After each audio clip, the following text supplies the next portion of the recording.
Okay बेटा, question number 3 again बाकी सवालों की तरह ही हमें इसमें x और y फाइंड करना है, लेकिन थोड़ा अलग क्वेश्चन आपकी तवज्जो सामने चाहिए। पहले इसको स्टैंडर्ड फॉर्म में कन्वर्ट करेंगे। स्टैंडर्ड फॉर्म मतलब कि ये होल स्क्वायर हम खत्म करेंगे। होल स्क्वायर का फॉर्मूला तो सबको आता है ना, देखिएगा a square plus b square plus 2ab, और ये राइट साइड पे वैल्यूज ऑलरेडी सिंपलीफाइड फॉर्म में है तो ऐसे ही रहेगा। ये हो गया x square plus iota square y square plus 2xy iota equals to 25 plus 60 iota. जैसे राइट साइड पे रियल पार्ट और इमेजिनरी पार्ट सेपरेट है ना, इसे लेफ्ट साइड में भी हम रियल पार्ट और इमेजिनरी पार्ट सेपरेट कर रहे हैं। ठीक हो गया? जैसे देखिए ये आयोटा स्क्वायर क्या होता है माइनस, उसकी वजह से हो गया minus y square plus 2xy iota as it is, again right hand side as it is.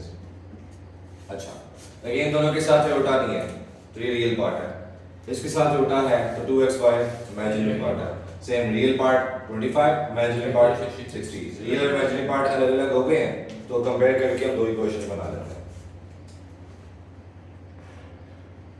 Comparing real and imaginary parts। जी, तो लेफ्ट साइड पे रियल पार्ट क्या है? x square minus y square equal to, right side पे real part क्या है? 25। इसे आप इक्वेशन मान के आए। लेफ्ट साइड पे इमेजिनरी पार्ट क्या है? 2xy, और राइट साइड पे क्या है जी? 60। तो इस तरफ आके डिवाइड हो जाएगा। आयोटा भी है नहीं, जब पार्ट की बात करते हैं ना फिर उसमें आयोटा नहीं आता। ठीक है, तो 2 इस तरफ आके डिवाइड हो जाएगा 30, ये आपके पास इक्वेशन 2 आ गई। अब देखें, आप 10th क्लास से जो है साइमल्टेनियस इक्वेशंस को सॉल्व करते आ रहे हैं, जिसमें डिफरेंट टाइप्स आपने पढ़ी हुई हैं कि अगर एक लीनियर इक्वेशन है एक क्वाड्रेटिक है तो कैसे सॉल्व करते थे? लीनियर से किसी एक वेरिएबल की वैल्यू निकाल के क्वाड्रेटिक में पुट कर देते थे। उसके बाद जितनी भी टाइप्स आपने पढ़ी है वो क्वाड्रेटिक इक्वेशंस थी। उसमें एक टाइप आपने होमोजेनियस नॉन होमोजेनियस वाली पढ़ी हुई है, ये उस तरह की टाइप है, लेकिन मैं इसको वैसे नहीं करवा रहा। इसको मैं कैसे करवा रहा हूँ देखिएगा जरा। अब यहाँ से किसी एक वेरिएबल की वैल्यू निकाल लें, यहाँ से वैल्यू निकालना थोड़ा मुश्किल है, वो स्क्वायर रूट की फॉर्म में है। यहाँ से x या y की वैल्यू निकाल लेते हैं, x 30 ओवर y, ठीक है, इसको आप कह दो 2। अब ये x की वैल्यू पुट कर दें मान में, पुट 2 in 1, तो जहां जहां x है वहां क्या पुट कर दूंगा? 30 ओवर y। तो ये x का स्क्वायर यानी 30 over y minus y square as it is equals to 25। इसको सिंपलीफाई करेंगे तो ये हमारे पास क्वाड्रेटिक इक्वेशन इन y आ जाएगी, जिसको सॉल्व करके y के दो आंसर आ जाएंगे। ठीक है, तो ये हो गया 900 over y square minus y square equals to 25। ठीक है, हाँ, अब देखो डिनोमिनेटर खत्म करना है, तो डिनोमिनेटर का एलसीएम हमारा y स्क्वायर है। y स्क्वायर है, इसके डिनोमिनेटर में 1 है, इसके डिनोमिनेटर में 1 है, तो 1 1 y स्क्वायर का एलसीएम क्या होता है? y square. तो डिनोमिनेटर खत्म करने का क्या तरीका होता है कि डिनोमिनेटर का जो भी एलसीएम आ रहा है उस एलसीएम से सबको मल्टीप्लाई कर दो। तो मैं सबको y स्क्वायर से मल्टीप्लाई करने लगा।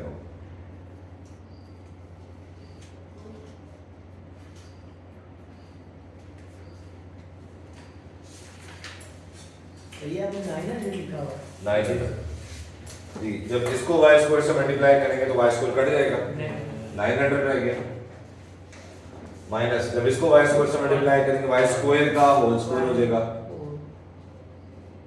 इक्वल्स टू, जब इसको y स्क्वायर से मल्टीप्लाई करेंगे तो अगेन 25 y स्क्वायर। ठीक है, अब देखिए आपके पास यहाँ पे पावर आ रही है y4, ये क्वाड्रेटिक नहीं है। आपने ऐसी टाइप पढ़ी हुई है इक्वेशन की जो क्वाड्रेटिक होती नहीं है, लेकिन उनको क्वाड्रेटिक में रिड्यूस कर लिया जाता है। जैसे यहाँ पे अगर मैं y स्क्वायर को कोई वेरिएबल t लेट कर दूं,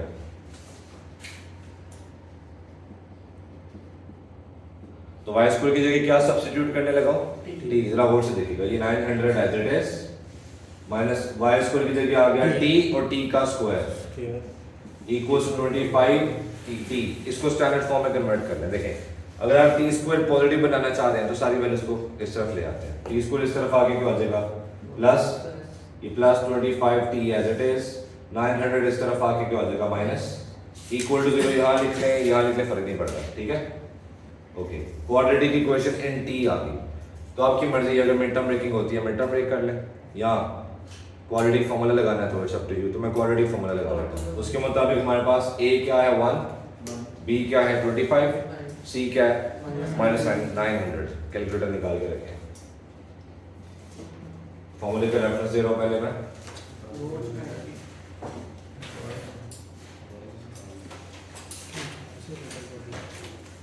वैल्यू सब्स्टिट्यूट कर रहा हूँ। माइनस b हमारे पास है 25 plus minus square root b square minus 4ac over 2a, मुझे बताइएगा 25 स्क्वायर 625 माइनस माइनस प्लस 3600, इन दोनों को प्लस करें 41, इसका स्क्वायर रूट लें, यहाँ t जाता है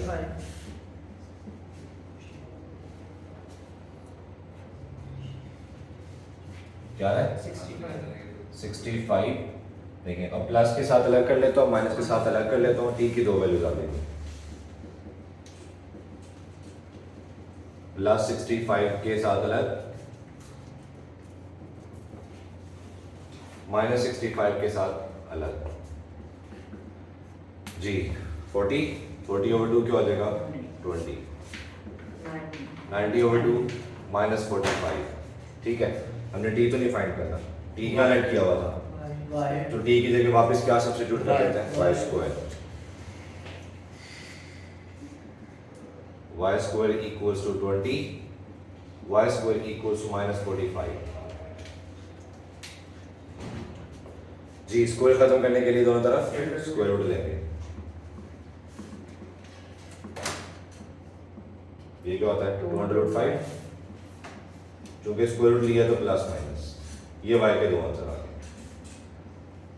सेम दोनों तरफ।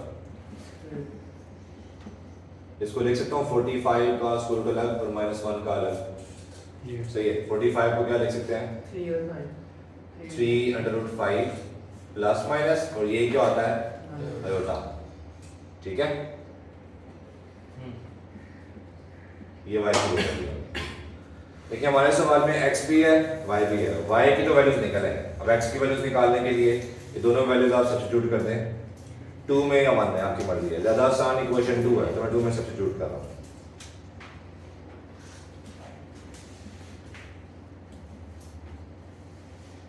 टू है क्या, पहले मैं लिख लेता हूँ x equals to 30 over y। y की 4 वैल्यूज हैं, स्टेप बाय स्टेप 4 पुट करनी है हमने। x equals to 30 over y की जगह पहले पुट कर रहा हूँ प्लस 2/5 जी। बताएं क्या आता है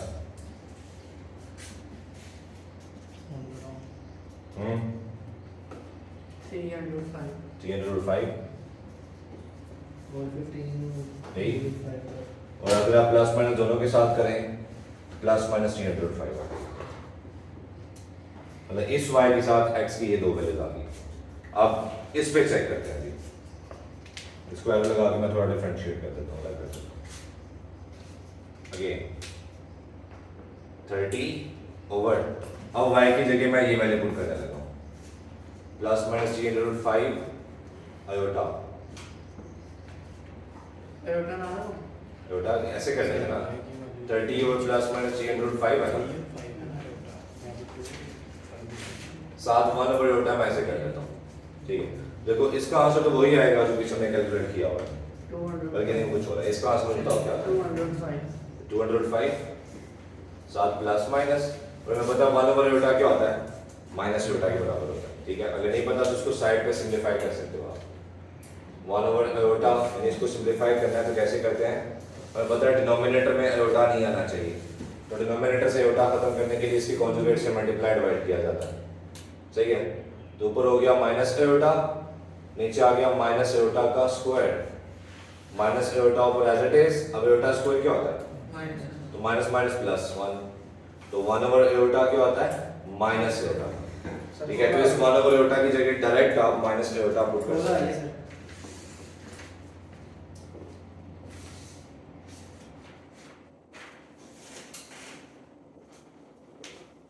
सही हो गया। अच्छा इस माइनस को जो प्लस माइनस से मल्टीप्लाई करूंगा कोई फर्क पड़ेगा? प्लस माइनस माइनस प्लस एक ही होगा, ठीक है। तो x आ गया प्लस माइनस 2√5 आयोटा।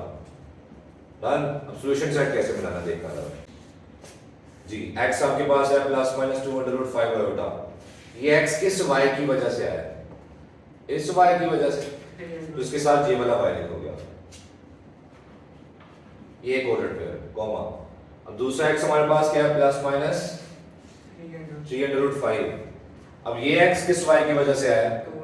इस y की वजह से। सर ये y वो नहीं 3√5 वाला, ये वाला, ये जो हमने, ये कहाँ से y है? ये y पुट किया, ये वाला, ठीक है।